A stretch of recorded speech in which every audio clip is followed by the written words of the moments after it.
आज तुळजापूर या ठिकाणी जो मराठा आरक्षणाचा विरोधक, जो मराठा आरक्षणासाठी आत्महत्या केलेल्या विद्यार्थ्यांचा, शेतकऱ्यांचा बळी घेणारा सदावर्ते आज या तुळजापूर या ठिकाणी आला होता. आज आम्ही मराठा क्रांती मोर्चाच्या वतीनं त्याचा धिक्कार व त्याचा निषेध व्यक्त या ठिकाणी केला. हा तुळजापूरमध्ये आला, त्याला लाज वाटायला पाहिजे.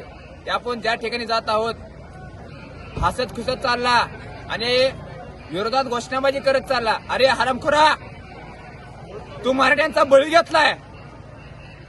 एक नाही, दोन नाही, तब्बल 300-350 युवकांची आत्महत्या या मराठा आरक्षणासाठी या युवकांनी दिली आहे. त्या जबाबदार हा सदावर्ती आहे. 2013 मध्ये मराठा समाजाला 16% आरक्षण दिलं होतं. ते आरक्षण घालवण्याचं काम या सदावर्त्याने केलं. 2019ला परत 13% आरक्षण या मराठा समाजाला भेटलं होतं. ते देखील घालवण्याचं काम हा सदावर्ते करतोय. यासाठी आज मराठा समाजाच्या वतीनं या सदावर्तेचा धिक्कार करून त्याला बुक्का लावण्याचा काम आज या मराठा समाजाने केला आहे.